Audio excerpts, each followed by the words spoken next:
18세기에 미국이 영국으로부터 독립운동을 하는 그쯤에 폴이라고 하는 그런 은 세공업자, 은을 이렇게 조각해가지고 조금 이렇게 다듬어가지고 파는 그런 은 세공업자 있지 않습니까?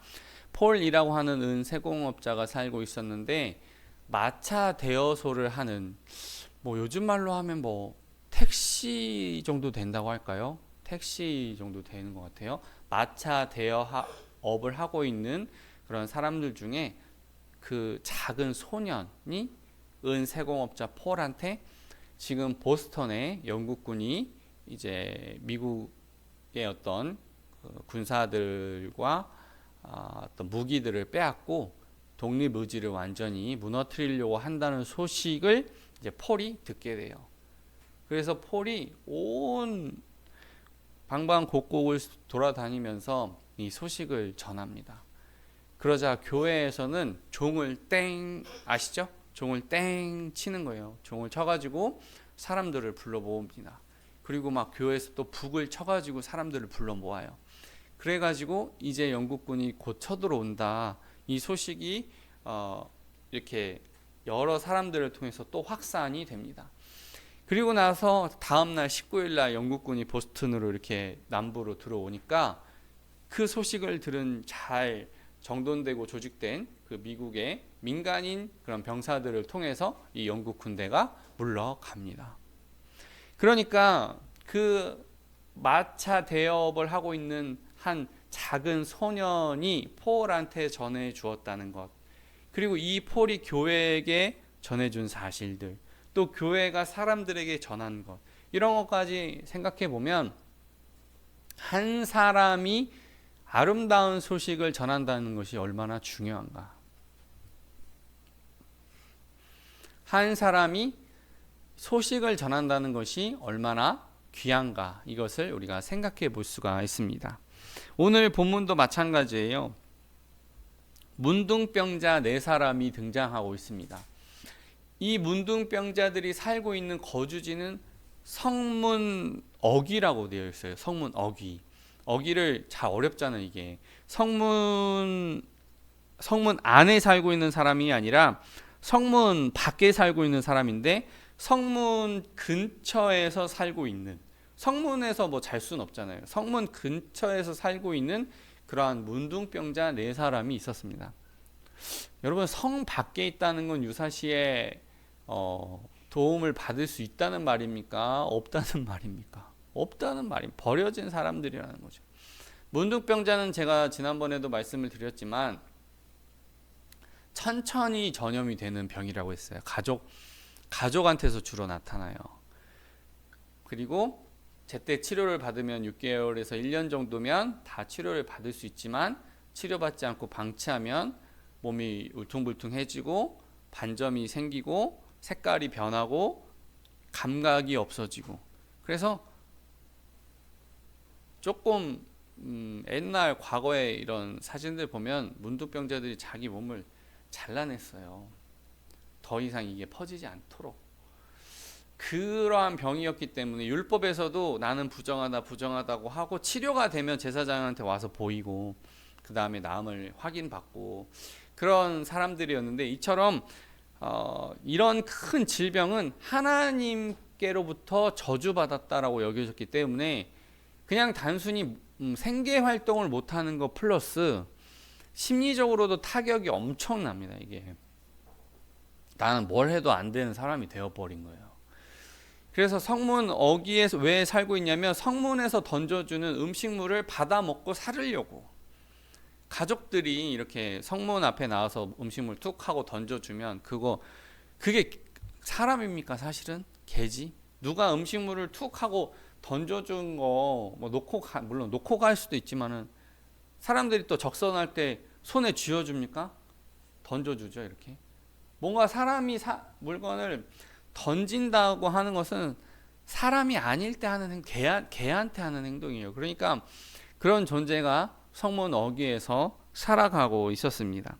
그런데 우리가 알다시피 아람의 군대가 다시 한번 쳐들어와요. 이 엘리사가 빵과 또 뭐 먹을 것을 이렇게 먹여서, 물을 먹여서 고기를 줘서 이렇게 떠나 보냈는데 다시 아람이 베나닷 왕이 다시 이렇게 쳐들어오는 거죠. 근데 이러한 일이 아람의 군대가 이제 쳐들어와요. 근데 참 마음이 아프죠. 우리는 그쯤 되면 안 올 것 같은데 또 왔어요. 그래서 이제 그 전투를 치러야 되니까 성문을 걸어 잠그고 하는데, 물론 싸움은 칼과 활의 싸움이기도 해요. 창, 칼, 활, 뭐 투석기 뭐 이런 거에 대한 싸움이기도 하지만은 걸어 잠그면 이제는 식량 싸움이 됩니다. 누가 오래 버틸 수 있는가? 누가 오래 그 기간을 인내할 수 있는가 싸움이 되어버려요. 근데 아람이 대단히 많은 양식을 가져오고 성을 둘러서 진을 쳤습니다. 이쯤 되니까 사마리아 성, 둘러싸여진 사마리아 성이 굉장히 곤란에 빠지는데, 이 낙타 머리 하나에 은 80세겔이고 그 다음에 비둘기똥 4분의 1에 은이 얼마일까요? 5세겔, 은 5세겔의 거래가 되었습니다. 오늘날로 계산하면 나귀머리 하나에 94만 원, 비둘기똥 하나에 24만 원입니다. 비둘기똥 하나에 24만 원. 제가 여러분에게 비둘기똥 24만 원을 팔면 어떻게 해야 됩니까? 사기꾼. 근데 비둘기똥을 왜 팔았을까 생각해 보면 학자들이 두 가지로 나뉘어요. 비둘기똥을 먹었을 것이다, 이렇게 보는 학자가 있습니다.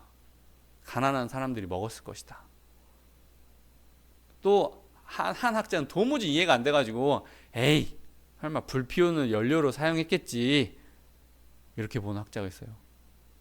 근데 여러분이 잘 한번 생각해 보세요. 그리고 또 나귀 머리를 은 80에 팔았대요. 나귀 머리를 왜 팔았을까요? 장식하려고? 뼈다귀 장식하려고? 부자들이? 아니에요. 나귀 머리라도 먹으려고. 근데 은 80이라니까 이게 뭐 어떻게 이게 먹을 수 있겠습니까? 이 진짜 심각한데, 이게 심각한 게 아니라 나중에 어떻게 돼요? 부모가 자식을 잡아 먹어요. 오늘은 네 자식 잡아먹고 오늘은 내 자식 잡아먹고, 이렇게 되니까 왕이 그 소식을 듣고 나서 옷을 찢고 막 화를 내면서 엘리야 이거 죽여야 된다. 엘리야 때문에 이런 거다. 엘리사 때문에 그런 거다. 근데 지금 엘리사 때문에 그런 겁니까? 아니, 본인이 잘못해서, 본인이 우상숭배 해가지고 이스라엘 백성들 우상숭배하는 거 그거 잘 관리를 못하고 그대로 방치하고 이런 것 때문에 하나님께서 이제 재앙을 내리신 거 아닙니까? 그런데 이제 왕이 열받아가지고 엘리사에게 사람을 보냈나 봐요. 아마 죽이려고 보냈지 않았을까 싶어요. 근데 엘리사가 태연하게 얘기하는 거예요. 내일 고운 밀가루 한 스아를 한 세겔, 보리 두 스아를 한 세겔로 매매하리라 라고 선포를 해요. 환산하면 밀가루 1kg에 1,000원, 보리 1kg에 700원입니다. 여러분, 이렇게 되면요, 막 밀을 사세요. 막 밀을 사재기 하세요. 엄청 싼 겁니다.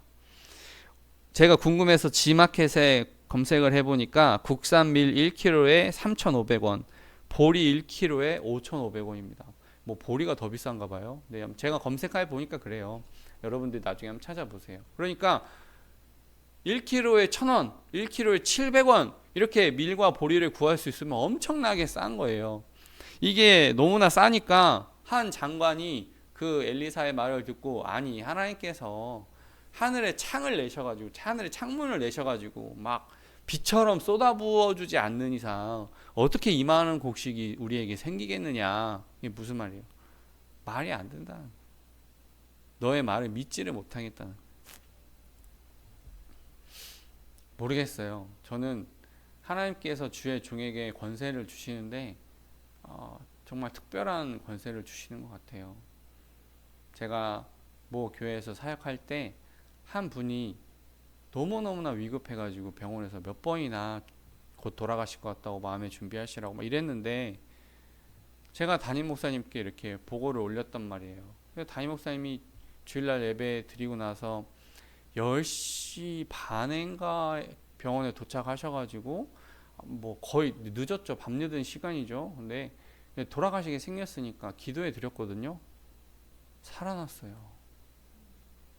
제가 그 집에 신방을 가가지고 그 얼굴을 보니까 평안해요. 하나님은 주의 종에게 특별한 능력을 주셔요.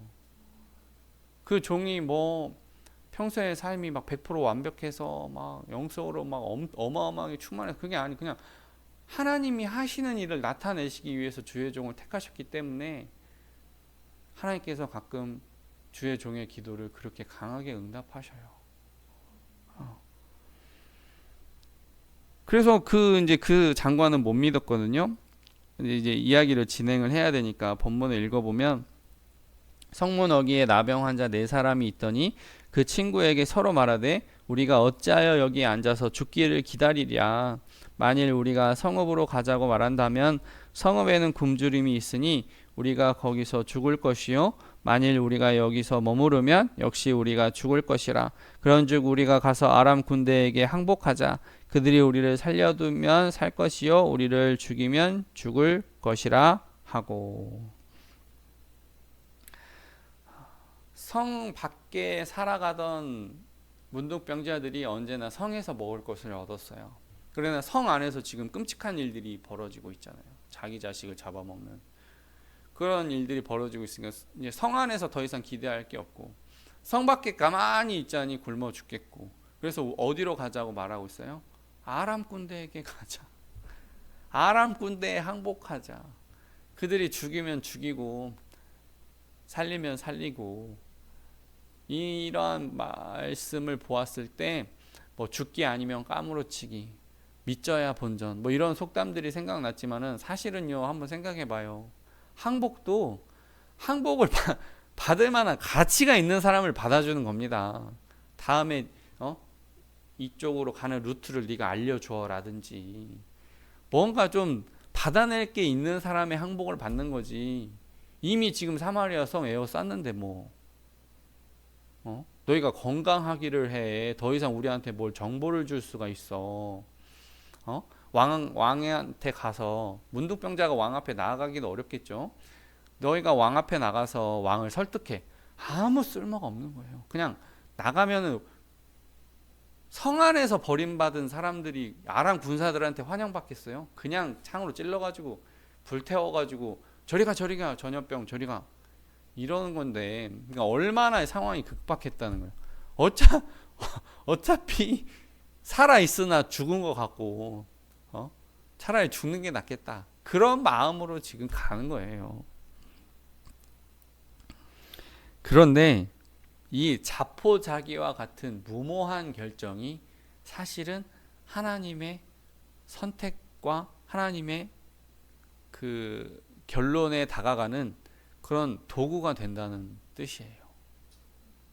하나님의 주권 아래 벌어지고 있는 거예요. 그들의 선택이 하나님의 구원에 도움을 주고 있는 그런 도구가 되는 거예요. 이 모든 일은 또 하나님의 강력한 주권 아래 이루어지고 있다는 것을 볼 수가 있습니다. 이어지는 본문 5에서 7절. 아람 진으로 가려 하여 해질 무렵에 일어나 아람 진영 끝에 이르러서 본즉 그곳에 한 사람도 없으니 이는 주께서 아람 군대로 병거 소리와 말 소리와 큰 군대 소리를 듣게 하셨으므로 아람 사람이 서로 말하기를 이스라엘 왕이 우리를 치려 하여 헷 사람의 왕들과 애국 왕들에게 갑을 주고 그들을 우리에게 오게 하였다 하고, 해질 무렵에 일어나서 도망하되 그 장막과 말과 나귀를 버리고 진영을 그대로 두고 목숨을 위하여 도망하였음이니라. 이때 이 문둥병자들이 아람 진영으로 갈 때 해질녘에 황혼, 옛날 성경에는 황혼에 이렇게 쓰여 있어요. 그런데 해질 무렵에 갔다. 왜 그렇게 했느냐? 그들도 벼룩도 낯짝이 있지, 이런 속담이 있듯이 그들도 뭔가 양심이 이만큼 있었던 것 같아요. 왜? 누가 봐도 보이는 환한 대낮에 웬 네 사람이 이렇게 성 쪽에서 아람 진영 쪽으로 걸어가면, 물론 뭐 그들이 뭐 아람에 얼마나 도움이 되느냐만, 어쨌든 성 안에서 던져진 음식으로 먹고 살았던 사람들인데, 야, 쟤들 봐라, 성 안에서 던져진 음식 가지고 먹던 쟤들이 아람한테 간다. 그러면 그게 도덕적으로 윤리적으로 이게 안 맞잖아요. 그러니까 몰래 피해서 황혼에 내려갔어요. 그런데 참 깜짝 놀랄 상황이 펼쳐지죠. 가보니까 아무도 없는 거예요. 아무도 없어. 아마 막 저 같으면 막 뺨도 한번 꼬집어 보고, 막 때려도 보고, 막 펄쩍펄쩍 뛰어도 보고, 이게 꿈인가 생신가 했을 거예요. 근데 저는 의심이 많은 사람이라 우리 두 사람씩 짝을 지어서, 두 사람은 아람 진영 밖에 다른 군사가 매복하고 있는지 한번 보고 오자라고 했을 것 같아요. 그리고 두 사람은 성 주변을 뱅뱅뱅 돌면서 진짜 한 사람도 없는지 체크를 했을 것 같아요. 이런 일을 했을 것 같은데, 결국에는 확인해 보니까 아무도 없었던 거죠. 뭐 그렇게까지 자세하게 봤는지는 알 수 없지만 어쨌든 확인해 보니까 아무도 없어요. 그러면 이 일이 어떻게 일어났는가? 이것은 하나님께서 헷 사람과 애굽 군대의 병거 소리, 말발굽 소리를 크게 듣게 하셨다는 거예요. 이성적으로는 말이 안 돼요, 이게. 그러면은 성 안에 있는 사람들도 들었어야 되고, 막 그런데 그 아람 사람들만 들었다는 거예요. 아, 어떻게 이런 일이 있을 수 있냐? 뭐 어떠한 학자는 뭐 바람 소리가 어떻게 들려? 말이 안 돼요. 말이 안 돼. 근데 왜 이게 가능하냐 생각해 보면, 하나님이 그 아람 군대를 도단에서 사마리아 성으로 끌어올 때 그들의 눈을 어둡게 하셨다고 했잖아요. 그게 가능한 거라면 귀를 어둡게 하는 것도 가능한 거예요. 그러니까 귀로 잘못 듣게 하는 거죠. 착시 현상처럼, 뭐 어떻게 보면 착청 현상이 벌어진 거죠. 착청, 잘못된 소리를 듣는 거예요. 그런데 이 사람들이 막 놓고 가거든요. 의식주를 다 놓고 가요. 장막도 놓고 가고, 먹을 것도 놓고 가고, 의복도 놓고 가고, 다 놓고 가요. 그리고 나서 나귀 놓고 가고, 그 다음에 말 놓고 가고 그래요.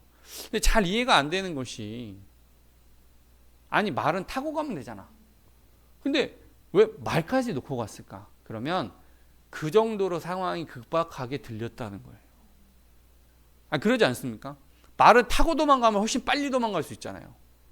근데 그 말을 타야 된다는 생각도 없이 걸어서 걸음아 날 살려라 하고 도망갈 정도면 엄청나게 큰 소리를 들었다는 거예요. 그런데 왜 이 소리가 중요하냐? 당시에는 돈을 주고 용병을 고용하는 일이 흔한 일이었어요. 외교라는 게 뭐예요? 사실은 돈을 주고 군대를 좀 빌리는 거나 마찬가지예요. 그래서 애굽은 전통적으로 이렇게 그럴 확률이 있었고, 헷 족속은 히타이트 족속인데 여기가 청동기랑 철기가 매우 빨랐어요.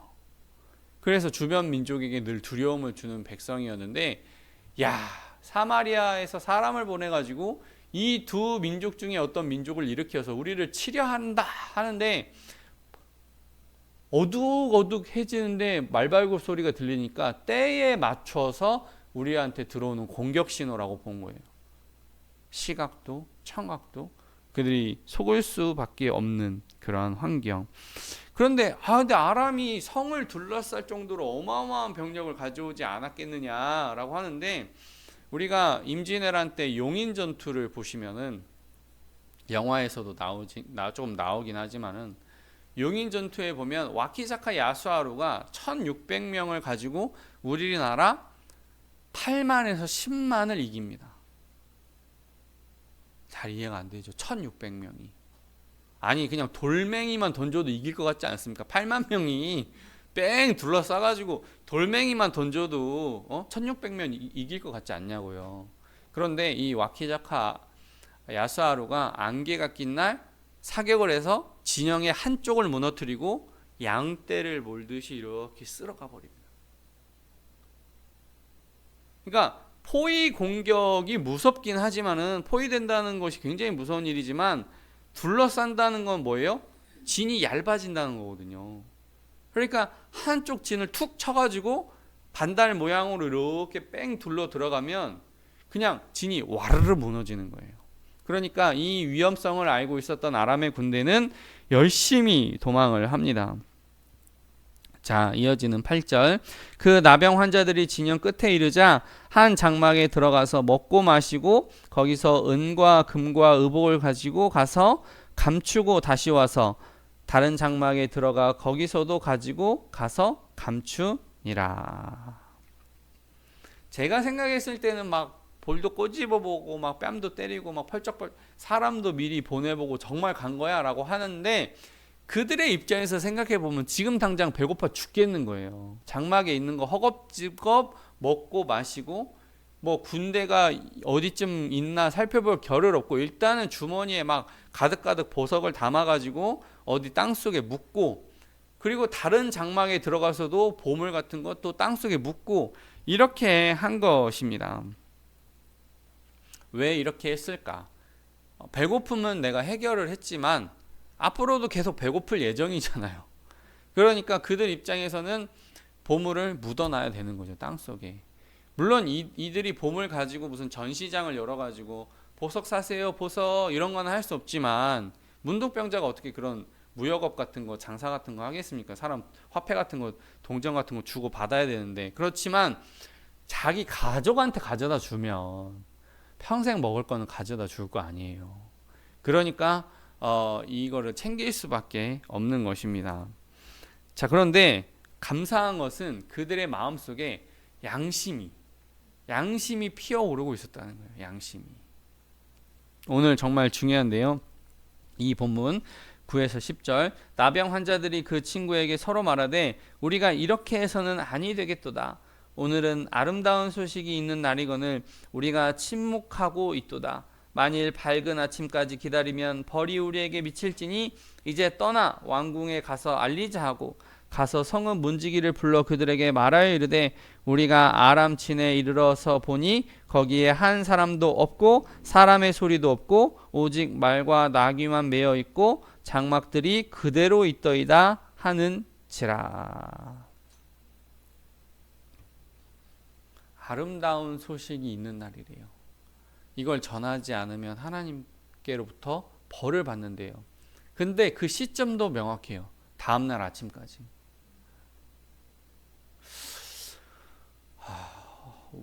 어떻게 해서 이들에게 이만한 믿음과 이만한 양심이 있었는지는 잘 모르겠지만 어쨌든 그들 마음속에 이거 우리만 먹으면 안 되는 거야. 이거 나눠야 되는 거야. 이거 백성들과 함께 나누자. 그런 마음이 올라왔다는 것에 참 감사함과 뭐라고 할까요? 좀 말할 수 없는 그런 감정들을 느껴요. 이거 우리만 이렇게 다 가지면 안 되는 거잖아. 이거 우리만 가지면 하나님이 우리한테 벌 내리실 거야. 다음날 아침까지.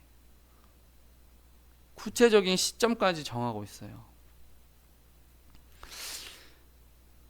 이 아름다운 소식을 전한다는 것에 대해서 예수님께서도 말씀하셨지만 자기 사역을 시작하실 때 이런 말씀을 하셨지 않습니까? 주의 성령이 내게 임하셨으니 이는 가난한 자에게 복음을 전하게 하시려고 내게 기름 부으시고 나를 보내사 포로된 자에게 자유를 노먼 자에게 다시 보게 함을 전파하며 눌린 자를 자유롭게 하고 주의 은혜의 해를 전파하게 하려 하심이니라 하였더라. 우리가 좋은 소식을 전해야 되죠. 복음을 전해야 돼요. 그런데 몇 가지 유의사항이 있어요. 첫 번째는 나의 말과 행동이 좀 예뻐야 돼요. 내 말과 행동이 예쁘지 않은데 누가 복음을 예쁘게 듣겠습니까? 바울은 성도에게 너희는 그리스도의 편지라고 되어 있어요. 너의 말과 행동이 거칠고 폭력적이고 그러면 복음을 전해도 효과가 미미해요. 미미해. 그래서 우리는 말과 행동이 예뻐야 돼요. 제발. 그리고 타인에게 자꾸 뭔가 받으려고 하는 사람이 되지 말고 자꾸 뭔가 주려고 하는 사람이 되어야 돼요. 사람들은 보통 뭔가 줄 때 받으면서 듣습니다. 나에게 유익이 되지 않는다고 판단하면 1초도 시간을 안 써요. 그래서 우리는 말과 행동을 이쁘게 하려고 노력을 해야 되고, 또 뭔가 받으려고 하기보다는 자꾸 주려고 해야 돼요. 그럴 때 복음이 힘이 있습니다. 그럴 때 복음이 힘이 있어요. 그런데 그렇다고 해서 이 두 가지를 완벽하게 다 할 때만 복음을 전할 수 있느냐? 그러지 않아요. 왜냐하면 이건 우리가 일평생 고쳐 나가야 될 부분이기 때문에, 그래서 이거를 대략적으로 고쳐 나가면서 복음을 전해야 돼요. 복음을 전하는 것만 아니죠. 요것도 하면서. 그렇지만 이게 완벽해야만 복음을 전할 수 있느냐? 아니에요. 요거 수정해 나가면서 조금씩 복음을 전해 나가는 거예요. 이거 완벽해질 때까지 기다리면 우리 복음 전할 수 없어요. 이 양쪽의 바퀴를 잘 이렇게 이용을 해야 됩니다. 그리고 나서 저는 복음의 순수성도 중요하게 생각해요. 그러니까 교회들이 성도님들이 전도할 때 우리 교회 나오세요 하기 쉽죠. 왜? 우리 교회밖에 모르니까. 다른 교회 잘 모르니까. 그렇지만 다른 교회도 좋은 교회가 있으면 추천할 수 있어야 돼요. 대표적으로 우리 가정에서 김땡땡 선생님이 계셔요. 제가 이분 전도할 때 군산 남부교회 나가시라고 했어요. 왜냐하면 주일날 예배드리러 오세요 그러면은 우리 아이들 봐주는 거 연장근무 되거든요. 약간. 그리고 개척한 지 얼마 안 돼서 전도했기 때문에 개척하고 힘든 나를 도와줘라, 이렇게 복음 전파가 구걸이 될까봐 남부교회 가세요 그랬습니다. 그럼 최소한 복음의 순수성과 하나님의 영광이 구걸하는 모양이 되지 않잖아요. 예전에 그런 예화를 들은 적이 있어요. 지옥에서는 긴 젓가락으로 자기만 먹겠다고 이렇게 해가지고 잘 먹지를 못하는데, 천국에는 긴 젓가락으로 상대방을 떠먹여주니까 다 포동포동 살이 쪄 있더라. 그럼 교회 전도도 그랬으면 좋겠어요. 우리 교회만 최고다, 우리 교회 오세요, 우리 교회 목사님 설교 짱이에요, 뭐 그런 게 아니라 서로 이렇게 서로 전도해주면, 서로의 교회들이 서로를 전도해주면, 교회 다니는 사람들 진짜 멋있다. 자기 입속, 자기 배 채우고 자기 살 불리기 이런 거 안 하고 다른 교회 가라고 한다. 그럼 사람들이 좀 충격받아서라도 더 다니고 싶지 않겠습니까? 우리 교회 최고다, 우리 교회 막 제자들 중에 예수님 제자들 중에 누가 더 크냐, 그런 거 말고, 교회에 제가 너무 꿈 같은 얘기를 하는 건지는 잘 모르겠지만 정말 서로 이렇게 좀 서로 떠먹여주는 교회가 됐으면 좋겠어요. 제발.